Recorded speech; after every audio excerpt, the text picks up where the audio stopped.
This is going to be a short but an exciting video of myself finally taking delivery of my second tiny home to be delivered to North Florida coming up next. Many of you might know that I have been blessed with purchasing two tiny homes from Incredible Tiny Homes. My second home is an 8x16 with a mini split, a compost toilet, and an AC EMP system. However, my second home needed to be delivered or hauled from Newport, Tennessee to the North Florida area as I finally was taking delivery. This home will be positioned underneath a pole barn located on some acreage at a friend's property. I have spent considerable time and effort getting the home site ready and leveled. My hard work and attention to detail with leveling the site will be highlighted later. There were two options available to me regarding how to deliver the home 470 miles from Tennessee to Florida. One option was to use a professional delivery company that specializes in hauling and setup of tiny homes. Several months ago, one company provided me an estimate of about $2,500, which included setup of the home. The other option is to haul the home myself. The 8x16 Incred-I-Box weighs about 4,700 pounds, and to haul it properly, it required at least a half-ton truck or larger. Since I was residing in Atlanta with my brother, I contacted one of the local enterprise truck rental stores located on Chestnut Drive. I was quoted a 3/4 ton diesel truck at $120 a day rental with 200 free miles per day and excess miles at 25 cents a mile. Make sure you watch the video at the end or up until the end to see if I saved any money delivering it myself. I contacted Incredible Tiny Homes that I was going to take delivery on a Wednesday and needed assistance with hooking it up.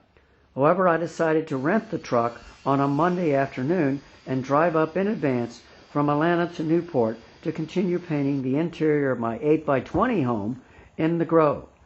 As the images will show, I have completed the wall next to the front door and the area where the refrigerator will be housed. Once again, I primed the walls with 2 coats of paint and finished with 2 more coats of finished paint.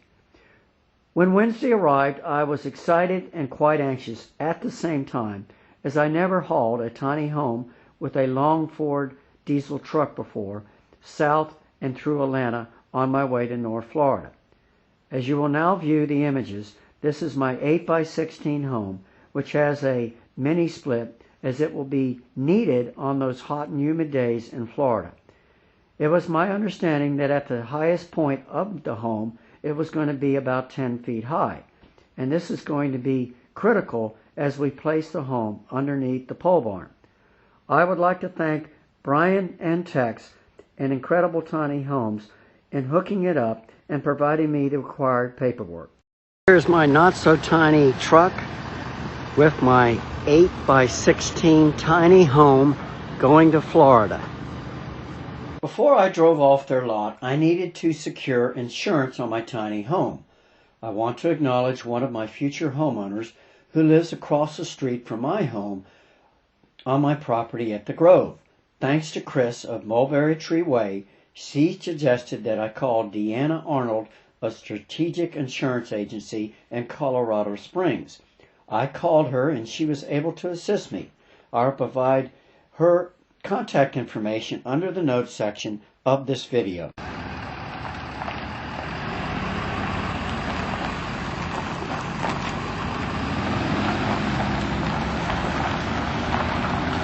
Moving forward, everything will finally be the actual travel and the delivery of my tiny home from Newport, Tennessee to north of Tallahassee, Florida.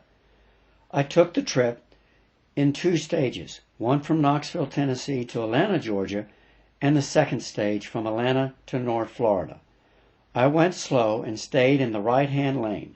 However, as I got more and more comfortable, I managed change of lanes along the interstate. The good news is that it is quite doable to haul your own 8x16 or 8x20 Incred-I-Box. The hardest part of this trip was driving into Atlanta to my brother's home. I made it, but it was a challenge hauling over 40 feet on I-75, I-85, Highway 400, and then Peachtree Road to park my tiny home on the street for the night. Stage 1 was complete. However, the next morning we still needed to navigate through Atlanta toward Columbus, Georgia. On this final stage of the trip, I'm going to pick up an additional traveler. That would be my brother David.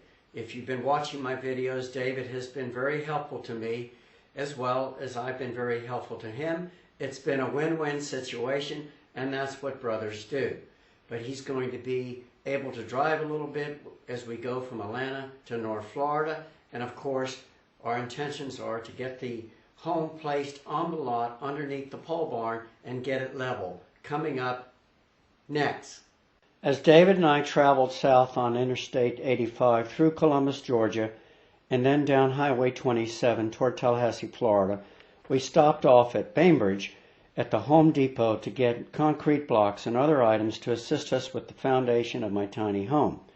Once placed under the pole barn, our goal was to get the tires off the ground and get it level.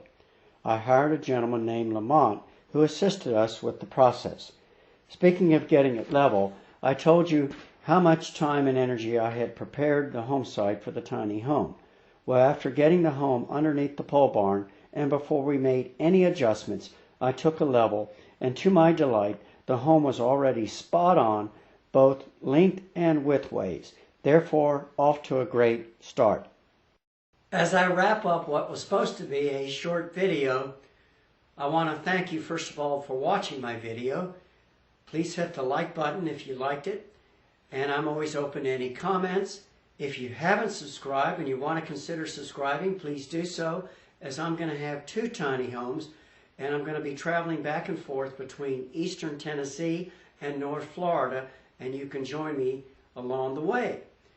That being said, I was totally relieved as well as excited to finally get my tiny home on location, leveled, and ready to live in the North Florida area. It was such a joy and blessing. Hold up! I forgot to give you the personal cost for me to deliver the tiny home versus going to a professional. So these were the costs. The truck rental was $1,000. The diesel cost was $450. The hotel cost was $200.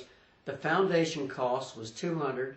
The labor cost for Lamont, which is probably the best deal, was only $50. Grand total of $1,900. So therefore, I saved money. The end.